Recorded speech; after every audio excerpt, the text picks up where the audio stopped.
Alejandro Magno. El príncipe de la remota Macedonia. Uno de los guerreros más extraordinarios y enigmáticos de todos los tiempos, que encararía la conquista del mundo entero conocido, desde el Mediterráneo hasta la India, y que a los 30 años ya había logrado invadir más de la mitad de la esfera terrestre, y erigido el mayor imperio de la historia.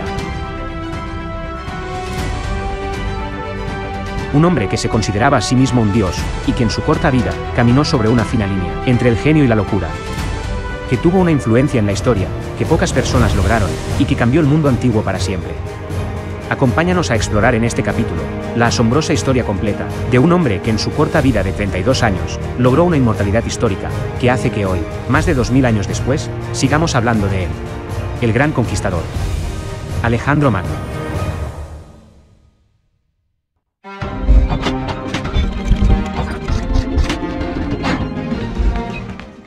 Antes de seguir adelante, te recuerdo que en nuestro canal tenemos una lista de reproducción, para la que te dejo un enlace aquí arriba, en la que podrás seguir uno a uno los episodios de nuestra serie Origen en orden cronológico, en los que te contamos todo sobre la historia de la humanidad, comenzando con el origen del universo y la vida sobre la Tierra, para ir avanzando desde allí hasta la edad contemporánea. No te los pierdas.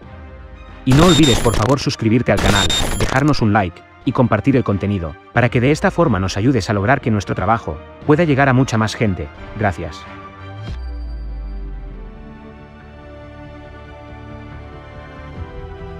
Hace más de 2000 años, en Pela, en el norte de Grecia, allí se encontraba el palacio de Filipo II, rey de Macedonia, el padre de Alejandro Magno. Este era el hogar del guerrero más importante de la historia. Alejandro se convirtió en guerrero macedonio a los 14 años. Llegó a general a los 18. A rey a los 20. Y a los 30 años, gobernaba ya uno de los mayores imperios jamás conocidos.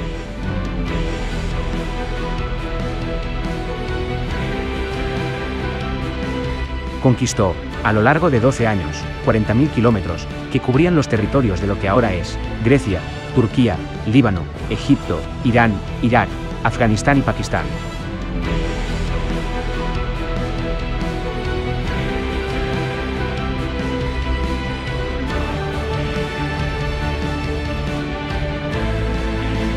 ¿Fue un genio militar?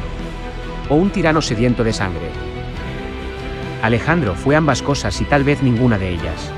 Un hombre que vivió solo hasta los 32 años, pero que consiguió una inmortalidad histórica.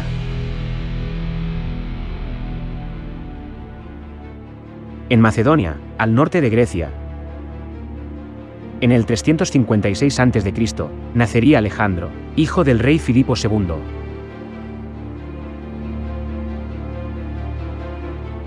Macedonia era considerada por los atenienses como una tierra de bárbaros. No era a nivel cultural y político igual que el resto de Grecia. Todas las polis griegas tenían su propia idiosincrasia. Pero Macedonia, además, era un reino. El rey tenía el poder absoluto, tanto político, militar como religioso.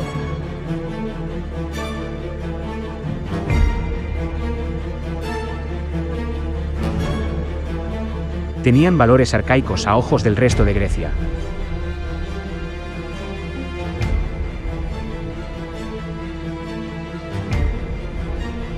Pero también, Macedonia fue la tierra de grandes personajes de la historia como el filósofo Aristóteles.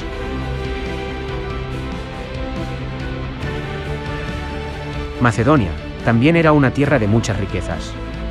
Controlaban una zona llena de minas de oro y plata.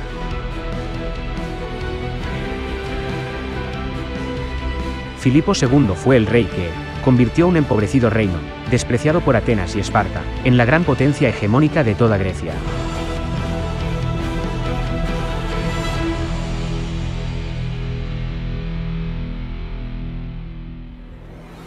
Encaró una reforma militar de los ejércitos macedonios, con el objetivo de poder someter a las grandes ciudades griegas. La falange macedonia, una adaptación de la falange griega tradicional, era el instrumento de guerra más poderoso de Filipo.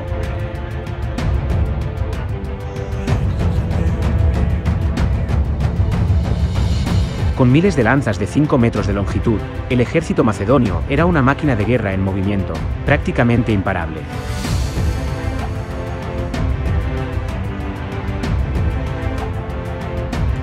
En medio de su vorágine conquistadora, el rey macedonio decidió casarse, en el 357 a.C., con la princesa Olimpia de Épiro. Ella sería la madre de Alejandro, quien nacería en el 356.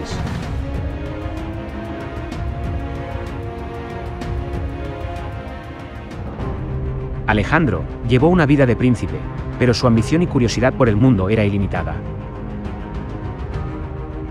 Para ese entonces, las tropas de Filipo II estaban ocupadas ampliando el reino.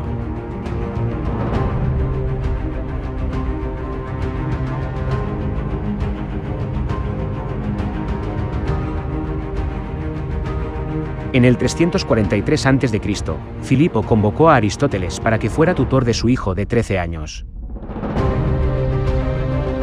Aristóteles, el discípulo de Platón, enseñó a Alejandro a pensar como un griego, pero a luchar como un bárbaro. Le enseñó a escribir también en hebreo, babilonio y latín. Le enseñó justicia y retórica.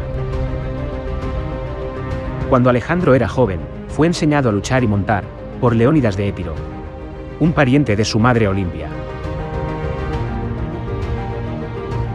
Una mujer muy involucrada en cultos místicos y mitología, hasta el punto de que Filipo comenzó a temerle. Pensaba que Olimpia se comunicaba con un ser superior.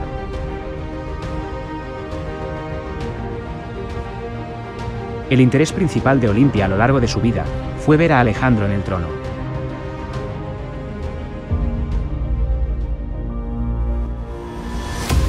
Atenas y las demás ciudades-estado griegas veían a Macedonia como una amenaza. En el 338 a.C., una alianza de polis griegas, compuesta principalmente por Atenas y Tebas, se enfrentarían al ejército macedonio. Se enfrentaron en la ciudad de Queronea, en Beocia. Esta batalla es considerada como una de las más decisivas del mundo antiguo.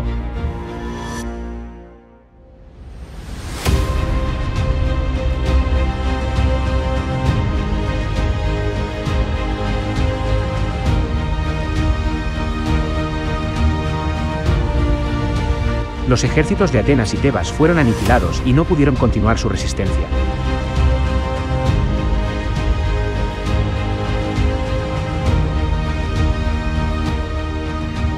Por lo que la guerra llegó a un final abrupto. En esta batalla, Alejandro demostró una gran destreza militar. A pesar de tener solo 18 años, ayudó a cambiar el curso de la batalla, en una victoria decisiva macedonia, que derrotó a las ciudades-estado aliadas griegas.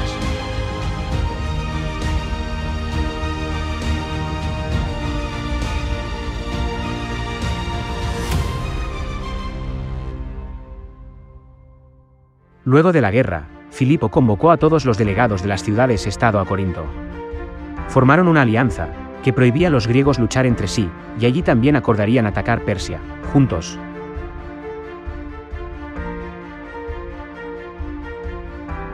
Durante los 24 años de su reinado como rey de Macedonia, Filipo construyó su propio reino, y lo convirtió en la mayor potencia de Europa.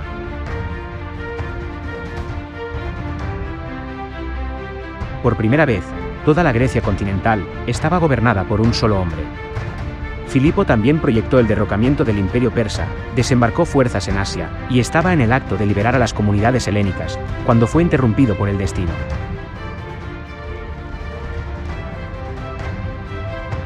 En el 336 a.C., Filipo fue asesinado. No cabe duda de que Olimpia debió de planearlo, tal vez con la complicidad de Alejandro.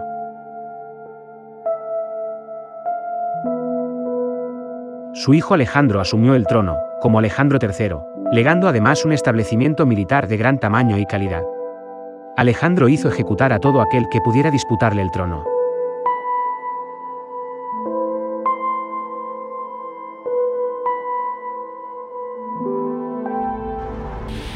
Con las ciudades-estado griegas, unidas bajo el dominio macedonio después de Queronea, Alejandro se embarcó en la gran campaña que su padre había estado planeando.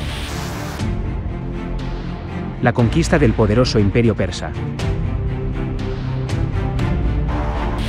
Pero antes de lanzarse a la conquista del imperio persa, Alejandro volvió sobre los pasos de su padre para atravesar Tesalia, destruir Tebas y obligar a Atenas a reconocer su supremacía, haciéndose nombrar hegemón, título que lo situó como gobernante de toda Grecia. En todas estas ciudades, contaban con armas, soldados y dinero de Persia. El rey persa Darío III sabía que, si Macedonia culminaba con la conquista de Grecia, el siguiente objetivo sería Persia. Luego de que Alejandro había asegurado la paz interna, pudo focalizarse en los asuntos externos. Alejandro decidió ver su éxito como ordenado por fuerzas divinas. Se llamaba a sí mismo el hijo de Zeus, y clamaba el estatus de semidios, enlazando su linaje con sus dos héroes favoritos de la antigüedad, Aquiles y Hércules, y modelando su comportamiento al de ellos. Su creencia en su divinidad fue inculcada en él por su madre Olimpia. Luego de que castigara a la poderosa ciudad de Tebas tras su sublevación, y la destruyera matando a 6.000 personas, y haciendo que los más de 30.000 supervivientes fueran vendidos como esclavos, Alejandro había logrado someter al resto de Grecia, a base de amenazas. Jamás volverían a sublevarse contra él. A partir de allí, Alejandro estaba listo para aterrorizar al resto del mundo conocido. Alejandro vuelve entonces su atención hacia lo que se convertirá en el objetivo de su vida: la conquista de Persia y la derrota del gobernante más poderoso de la tierra, el rey Darío III. El mayor imperio del mundo en la época se extendía a lo largo de 3 continentes, desde la actual Turquía hasta Pakistán. 150 años antes, los persas habían incendiado la ciudad de Atenas y destruido sus templos. Este crimen de guerra nunca cayó en el olvido. Todo sobre el imperio persa, su origen y apogeo, así como las invasiones persas a Grecia, lo vimos en 2 espectaculares episodios, para los que les dejo los enlaces aquí arriba. Alejandro luego parte de Troya hacia Persia, la ancestral enemiga de Grecia. En el 334 a.C., comenzaría una de las mayores invasiones de la historia. Tras una maniobra logística de enormes proporciones, Alejandro movió su tropa de 40.000 soldados y luego de atravesar el Helesponto, el estrecho que separa Europa de Asia, marcharon sobre el territorio de la actual Turquía. Atravesaron el Helesponto en una variedad de embarcaciones a remo. Del otro lado del estrecho, los esperaba la armada del rey persa Darío, que era 3 veces más grande. La corriente del Helesponto es fuerte, y los vientos pueden ser brutales. Los barcos de Alejandro podían ser muy vulnerables a un ataque naval, mientras transportaban al ejército. Pero Alejandro tuvo 2 golpes de suerte: el clima fue bueno, y la enorme flota persa en ese momento estaba muy lejos, sofocando una revuelta en Egipto. La cabeza de playa para la gran invasión de Alejandro es la ciudad de Troya, escenario de batallas legendarias entre griegos y troyanos. Allí, a orillas del río Gránico, se topa con un ejército persa destinado a frenar su avance. Una gran cantidad de tropas persas se concentran en la otra orilla del río. 20.000 jinetes y 20.000 infantes, muchos de ellos mercenarios griegos. Arqueros escitas y caballería pesada de Hircania y Bactria. El gobernante persa elige no perder el tiempo comandando las tropas él mismo, y en su lugar envía a su general de mayor confianza, Memnon de Rodas, un mercenario griego. También eligió un campo de batalla, donde el terreno jugara a su favor, el río Gránico. El río estaba a pleno y sus orillas escarpadas y resbaladizas presentaban un obstáculo formidable. Los persas estaban confiados de que Alejandro no atacaría a esas horas de la tarde. Pero el joven rey macedonio tenía fe en la preparación de su ejército para afrontar tal desafío. Alejandro procede a organizar su ejército para un ataque audaz que muchos líderes militares podrían considerar temerario. Miles de soldados altamente entrenados a pie y a caballo cruzarían audazmente el río.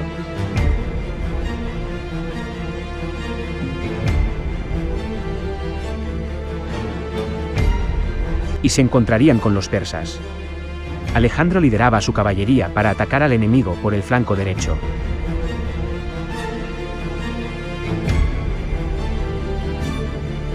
Es la primera vez que Alejandro vence a la vieja usanza.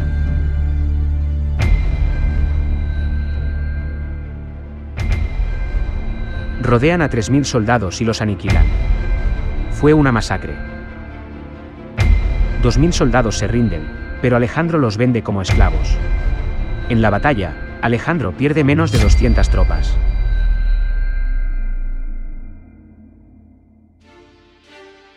La victoria de Alejandro en Gránico permite que su ejército continúe su invasión de Persia. Primero toma el control de los puertos clave del mar Egeo. Desde allí, dirige a su ejército a la ciudad de Gordio, que no ofrece resistencia. La ciudad amurallada de Gordio, la que 400 años antes había sido la ciudad del rey Midas, era un enlace clave hacia el corazón del imperio persa. Pero las pruebas más difíciles para el ejército de Alejandro aún estaban por venir.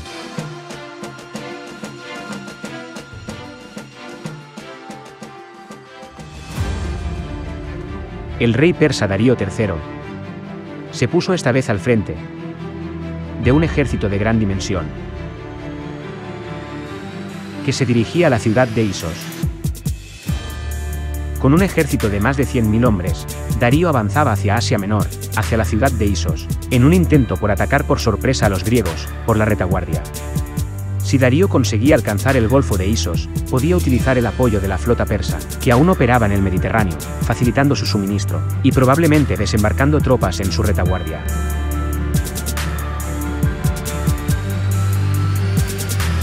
Por su parte, después de pasar un año asegurando la conquista de la península de Anatolia, territorio de la actual Turquía, Alejandro comienza su ofensiva hacia el sur, con el propósito de neutralizar la peligrosa flota persa, capturando sus puertos. Ya ubicado en Isos, Alejandro decidió reagrupar su disperso ejército y avanzar hacia el sur para esperar allí al ejército persa.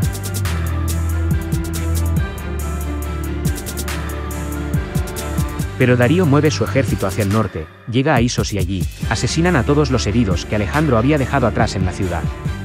El rey persa se encontró con que su ejército se había situado tras los macedonios, cortando sus líneas de suministro. Avanzó entonces hacia el sur. Alejandro no tuvo otra opción más que la de revertir su dirección y marchar hacia el norte.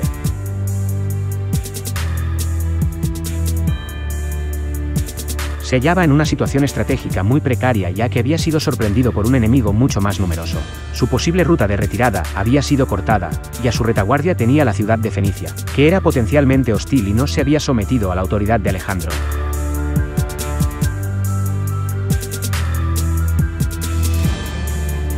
En noviembre del 333 a.C., cuando Alejandro encuentra a su enemigo esperando en la otra orilla del río Pínaro, en su desembocadura al Mediterráneo, con la costa al este y las colinas al oeste, se da cuenta de que el estrecho campo de batalla iba a impedir a Darío explotar sus números para flanquear a su ejército.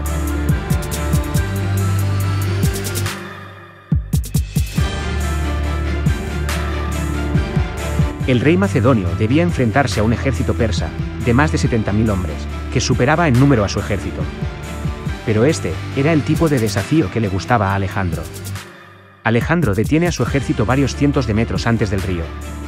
Allí, logró evaluar la situación en un abrir y cerrar de ojos. La capacidad de adaptación de Alejandro es el rasgo característico de los generales más grandes de la historia militar. Luego, rápidamente, ideó un plan. Un plan con el que superó obstáculos que aparecerían infranqueables a cualquier otro alto mando. Este era un evento crítico para Alejandro. La batalla de Isos era fundamental para la conquista de Asia, por parte de Alejandro.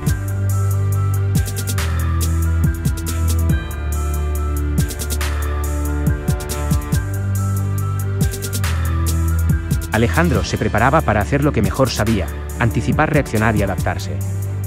No sentía temor. Fue una de las pocas personas en la historia que actuaba con suprema confianza.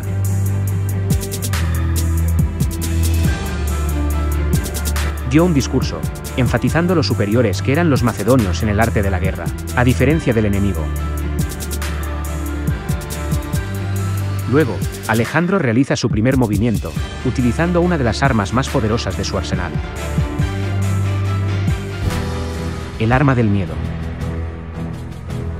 Haciendo chocar sus escudos, movían las lanzas de un lado a otro y avanzaban a su encuentro, con un grito increíble, escalofriante e interminable, mientras iban acercándose. Era aterrador.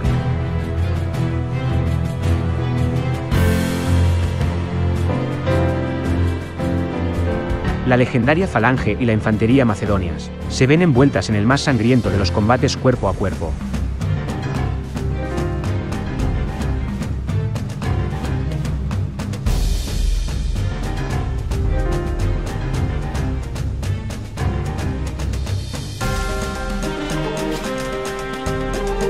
La única oportunidad para la victoria macedonia reside en la caballería dirigida por el propio Alejandro.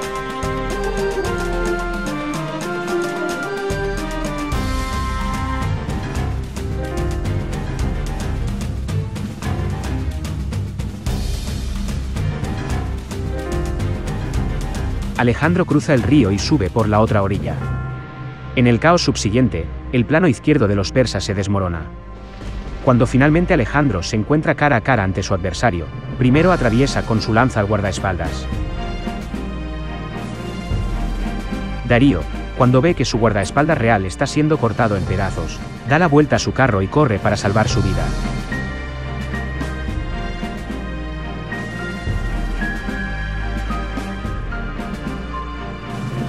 Cuando el ejército persa ve a su gran rey huyendo de esa forma, se desmoronan.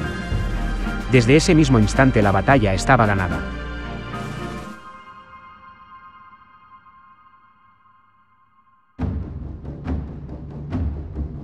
Sin embargo, Alejandro era implacable. Al final del día más de 50.000 hombres yacen muertos.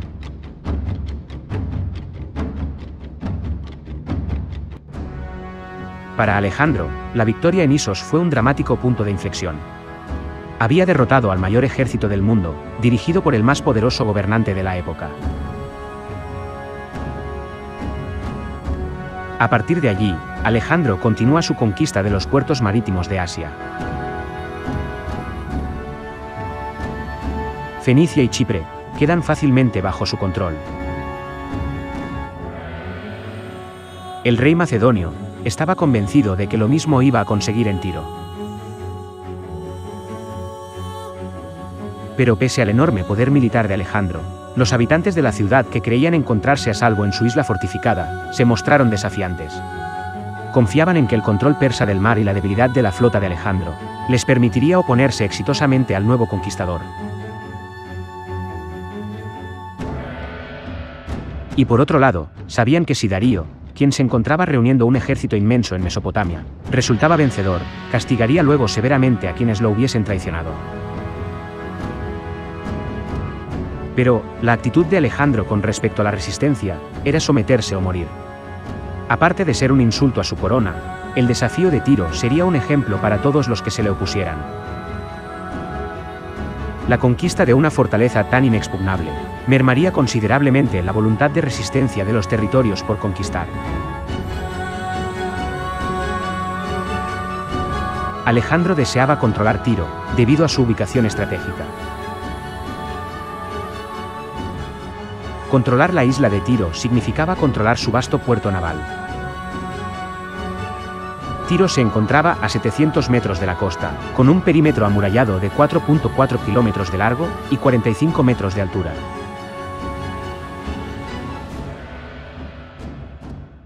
A los 9.000 defensores se sumaban 80 naves de guerra, contra las que poco podía hacer Alejandro. Por eso decidió construir un terraplén de rocas y tierra, que conectara la isla con la costa y así poder usar a sus veteranas tropas, en un asedio convencional. Entonces, Alejandro comienza lo que se convertiría en el asedio más largo y brutal de su campaña.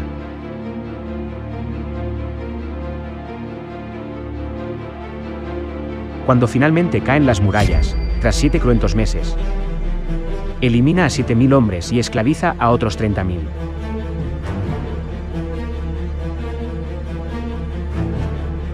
Las secuelas son terroríficas. Alejandro saquea a la ciudad, asesina a 8.000 ciudadanos y crucifica a 1.000 soldados. La brutalidad de Alejandro, violando mujeres, instando a todos los prisioneros, conmociona a toda Asia. Dicha consternación y efectos psicológicos asociados, inducen a múltiples ciudades a abrir de inmediato sus puertas y someterse a Alejandro, en vez de arrastrar la derrota y la masacre. El mensaje es tajante. No os metáis con Alejandro. Fue una horrible exhibición de brutalidad, pero también fue de una gran eficacia, porque mostraba a cualquier posible enemigo lo que podía ocurrir si se resistía. Luego de conquistar Tiro, su ejército marcha hacia el sur y en Gaza, en otro asedio salvaje, el ejército de Alejandro aniquila a todos los hombres de la ciudad.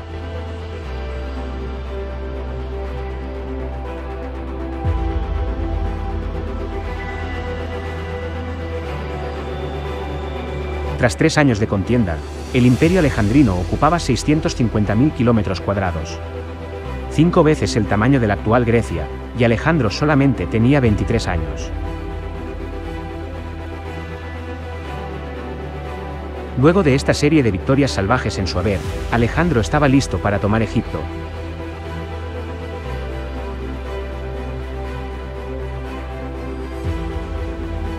Tras 2 años de guerra, Alejandro marcha hacia el interior, hasta Menfis. Los egipcios están impacientes por ver derrotados a sus gobernantes persas. Se rinden sin presentar batalla y reciben a Alejandro con los brazos abiertos. Los egipcios ofrecen a Alejandro el título de faraón. Es aquí donde Alejandro comienza a creer que realmente es un dios viviente.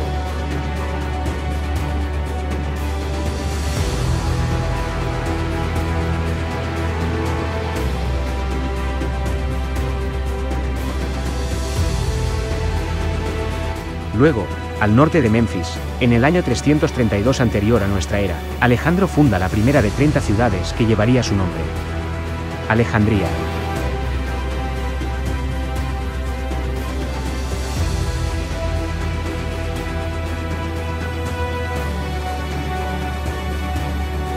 Alejandría se convertiría en el nuevo emporio para el comercio mundial.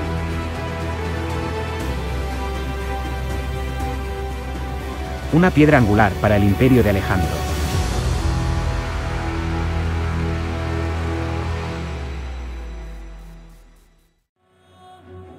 Posteriormente, inicia un épico recorrido para visitar al oráculo de Siwa.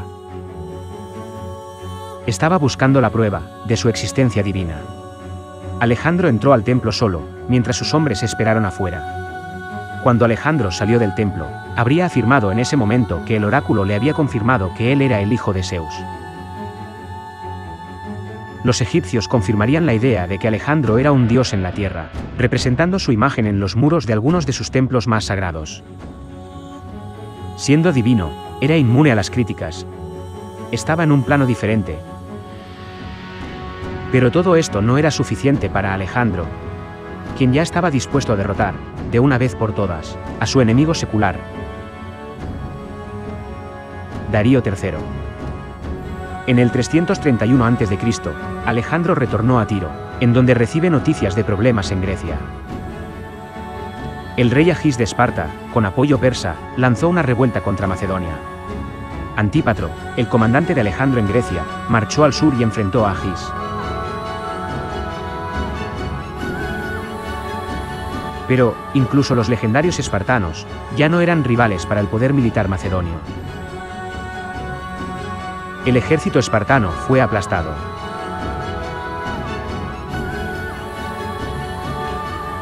Con Grecia asegurada una vez más, Alejandro se focalizó en cumplir su siguiente objetivo: derrotar a Darío III, en una batalla decisiva. Alejandro sabía que nunca podría afirmar ser el gobernante de Asia, sin derrotar a Darío III. Y Darío III sabía que no recuperaría el control de Asia, sin vencer a Alejandro. Los dos comandantes tenían bien en claro que debía tener lugar un enfrentamiento definitivo. Darío elige la ubicación. Acampando sus fuerzas cerca de la ribera del río Bumodos, cerca del pueblo de Gaugamela y del actual Mosul, en Irak. Darío había elegido pelear en un campo abierto, donde su ventaja numérica se haría presente.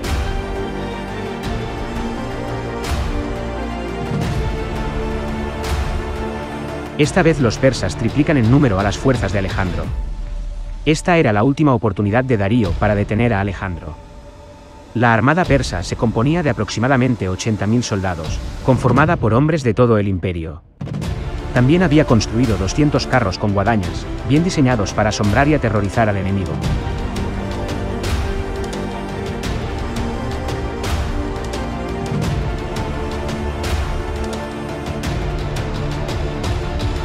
En la noche del 30 de septiembre del año 331 a.C., los ejércitos se encontraban apostados en el campo de batalla, preparados para la confrontación.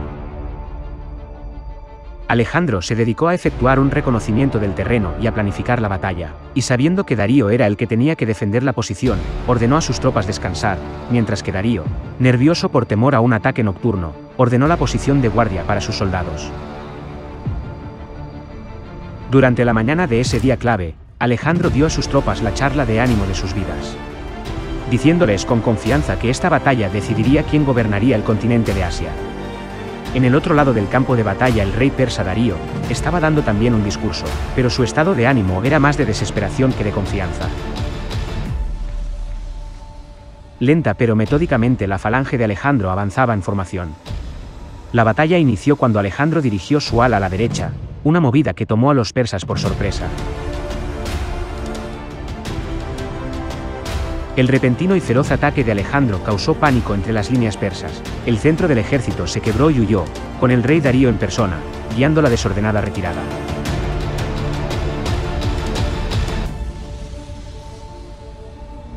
Pero el flanco izquierdo de Alejandro estaba en serios problemas. Parmenio y sus tropas resistían un gran embate de la caballería persa. Las nuevas armas rodantes de Darío, carros con guadañas en acción a todo galope, crearon terror y grandes bajas entre los macedonios. Los soldados de Alejandro se encontraban por primera vez luchando no para ganar, sino simplemente para sobrevivir. Estaban prácticamente rodeados. Parmenio se da cuenta de que solo hay una persona que tiene la capacidad para cambiar el rumbo de la batalla: Alejandro mismo. Pero Alejandro estaba preocupado luchando personalmente para abrirse camino hacia el carro del rey Darío. El rey macedonio tuvo que abandonar la persecución de Darío, reagruparse y cargar contra el ala derecha persa. Fue el combate más duro y sangriento de la batalla.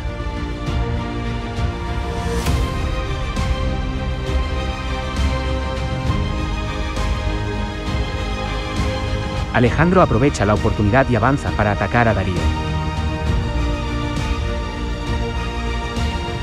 El rey persa huye de nuevo. Cuando la noticia de la huida de Darío se esparció por el campo de batalla, los últimos jinetes persas dieron media vuelta y huyeron.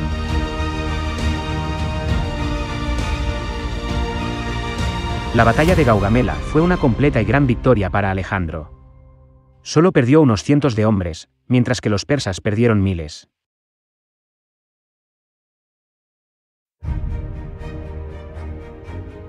Habiendo permanecido 5 años consecutivos en campaña militar, Alejandro gobernaba el imperio mundial más vasto de la historia, y solo tenía 25 años.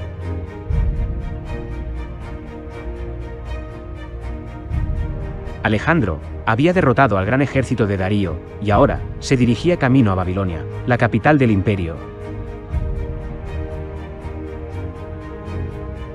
El rey macedonio entró en la ciudad con un triunfo, siendo reconocido por los oficiales persas como el nuevo gobernante legítimo. Alejandro es el indiscutible soberano de Persia. Es a ciencia cierta el hombre más poderoso del mundo.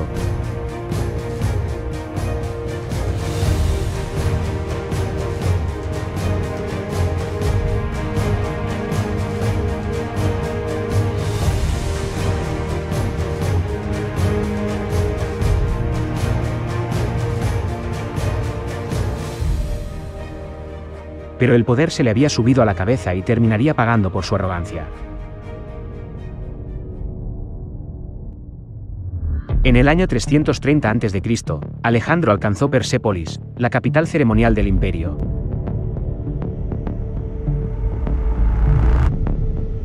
Quería parecer liberador frente a los persas, un legítimo sucesor del rey Darío, pero ahora ordenó el pillaje y destrucción de la ciudad, en retribución por la invasión persa a Grecia, donde se quemaron los templos sagrados de Atenas en el 480 a.C. Adicionalmente, Alejandro quería que Babilonia fuera la capital del imperio, no Persépolis. Por ende, destruir Persépolis eliminaría el riesgo del surgimiento en esa ciudad de algún tipo de oposición. Alejandro entonces se dirigió al norte, a Media, donde Darío había tomado refugio en la ciudad real de Ecbátana.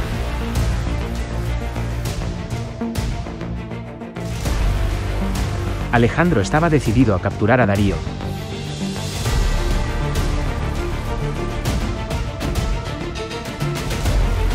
Pero el rey persa fue asesinado por uno de sus gobernadores, Besus, quien se autoproclamó como el nuevo emperador.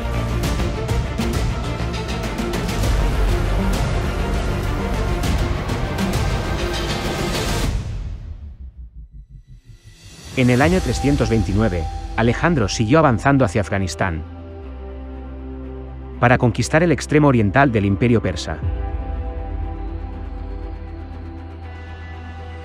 Su objetivo era encontrar y asesinar al usurpador Besus, subyugar las provincias del este del imperio, y alcanzar el lejano fin del mundo.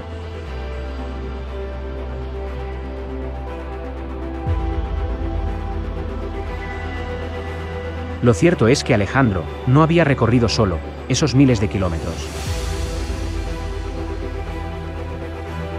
Se había embarcado en esta aventura asiática, en compañía de buenos amigos de la infancia, como Ptolomeo, Crátero, Clito y el leal Hefestión. Pero también en compañía de quienes realmente contribuyeron al triunfo del joven rey, los generales macedonios experimentados, que ya habían servido lealmente a su padre Filipo, como Parmenio y Filotas. Para ese entonces, Alejandro había ya adoptado costumbres orientales y estaba actuando como un autócrata, tolerando cada vez menos las críticas. Todo esto no gustó a los macedonios y dio lugar a tensiones y complots. Durante ese año, Alejandro realiza un acto inesperado para el resto de su séquito de macedonios y griegos. Acusándolo de armar un complot en su contra, manda ejecutar a Filotas y luego a su padre, Parmenio, antes de que fuera informado de la muerte de su hijo y de que fuera a rebelarse contra el rey.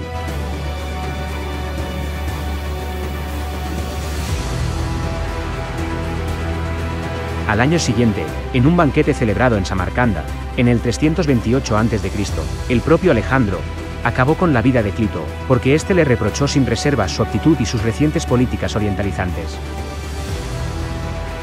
En el 327, a la edad de 29, hace algo que está tan fuera de lugar que sorprende incluso a sus asociados más cercanos. Se casa con Roxana de Bactria. Esto le permite a Alejandro lograr una alianza con la nobleza local, y además, la posibilidad de tener un heredero legítimo para su vasto imperio. Corría el año 326 a.C. Luego de que Alejandro hubiera conquistado el imperio persa, su nuevo objetivo era conquistar el resto de Asia. Se creía que el fin del mundo conocido estaba en las misteriosas y exóticas tierras de India. Exigió entonces que su gente lo siguiera, hasta el fin del mundo, a un lugar donde ningún griego había estado nunca. El emperador descubrió que podía atravesar el Hindú Kush a través de un antiguo paso de montaña, el Khyber. Alejandro decide entonces enfrentarse a las imponentes cumbres del Hindú Kush. En su camino hacia el este, fundó la ciudad de Alejandría Ariana, actualmente, Gera.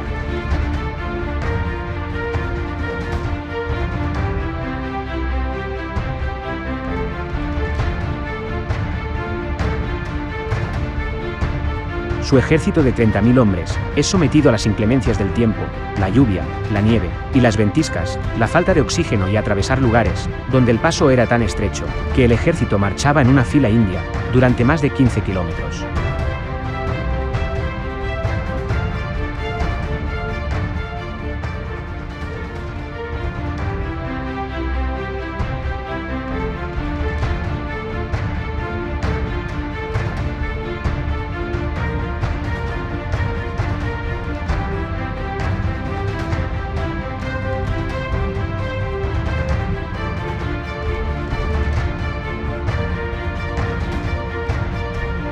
En la primavera del 326 a.C., llegaron al Valle del Indo, en el actual Pakistán.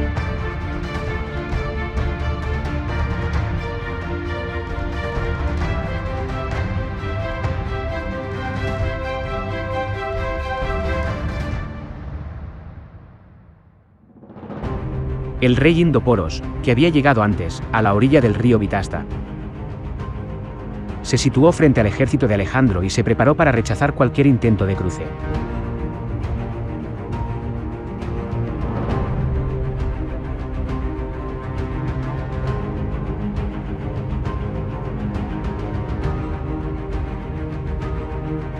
Poros tenía un as en la manga, que sorprendería totalmente a los macedonios.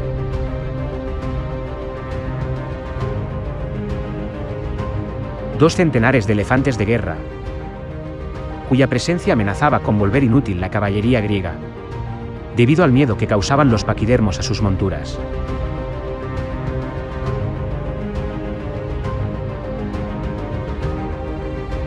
En la batalla de Hidaspes, el rey indio atacó a Alejandro con un ejército de 50.000 hombres y con elefantes de guerra.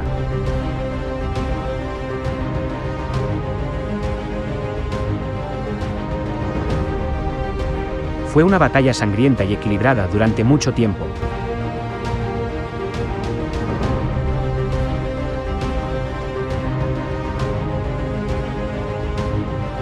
Pero al final, los conquistadores del oeste triunfaron.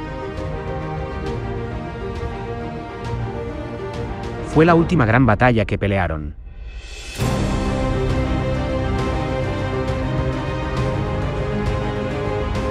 La contienda fue la más difícil en la que los macedonios habían peleado.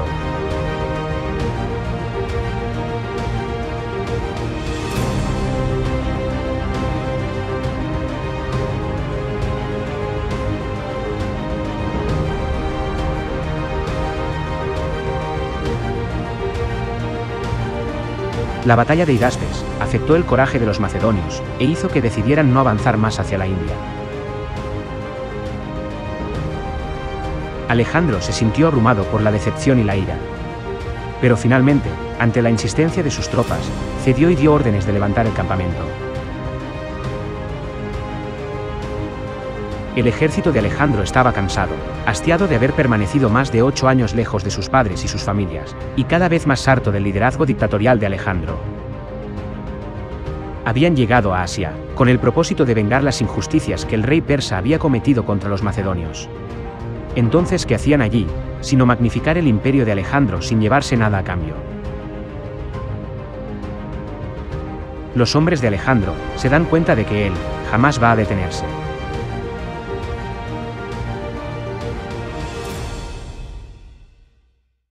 Parten en ese momento río abajo, asaltando las ciudades cercanas a las orillas y sometiéndolas a todas. Luego, llegó a la ciudad amurallada de Malí. Alejandro pensó tomarla por asalto, pero uno de los videntes se acercó a él y le informó que se le había revelado un gran peligro para su persona. Le rogó a Alejandro que no atacara la ciudad. El rey lo regañó por desalentar el entusiasmo de los soldados, y luego dispuso a su ejército para el ataque, y se dirigió en persona a la ciudad, deseoso de reducirla por la fuerza. Alejandro estacionó su infantería en un anillo alrededor de las defensas exteriores.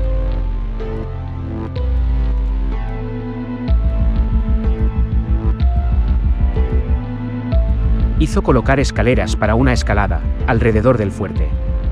Pero en esto los macedonios eran demasiado lentos, por lo que Alejandro mismo es el primero en subir a la cima, combatiendo al enemigo a izquierda y derecha, hasta que de repente se queda solo.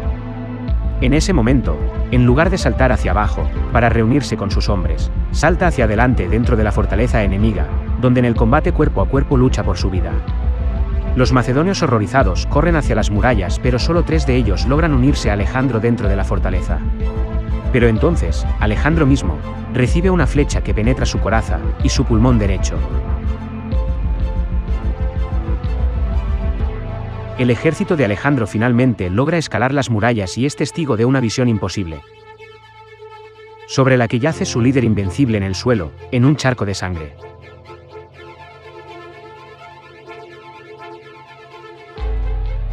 Luego, Alejandro se recuperaría lentamente durante los 2 años siguientes.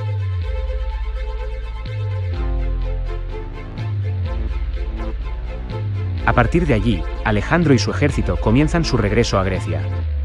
Pero Alejandro, si bien había accedido a resignar la conquista de India, no se los pone nada fácil.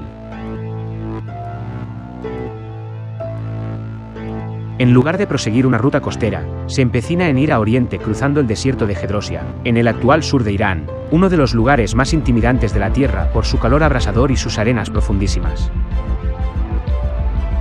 Se cree que Alejandro optó por cruzar este inhóspito desierto, en lugar de haber embarcado a sus hombres rumbo de vuelta a casa, para castigarlos por haberse negado a acompañarlo en su conquista de Oriente. Ellos pagaron su deslealtad con sus vidas. 25.000 hombres, más de 3/4 partes de la fuerza de Alejandro, perecen en el desierto.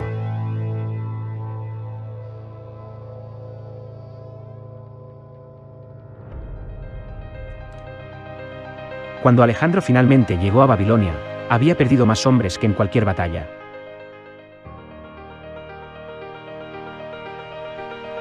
Pero volvió a Persia como un legislador mucho más despiadado.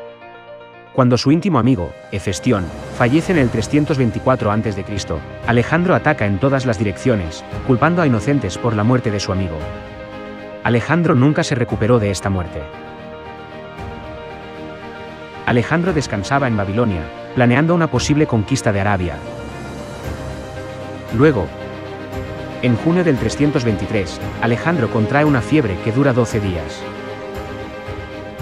Va perdiendo paulatinamente la movilidad de su cuerpo y a pocos días de su 33º cumpleaños. El mayor conquistador jamás conocido muere.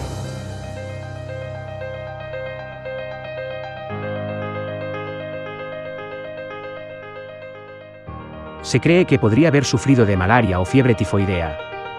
Roxana estaba embarazada de su hijo, pero Alejandro no nombró a un sucesor. En el lecho de muerte, cuando le preguntaron a Alejandro quién heredaría el imperio, contestó: el más fuerte. En Grecia se inició una amarga lucha por su sucesión.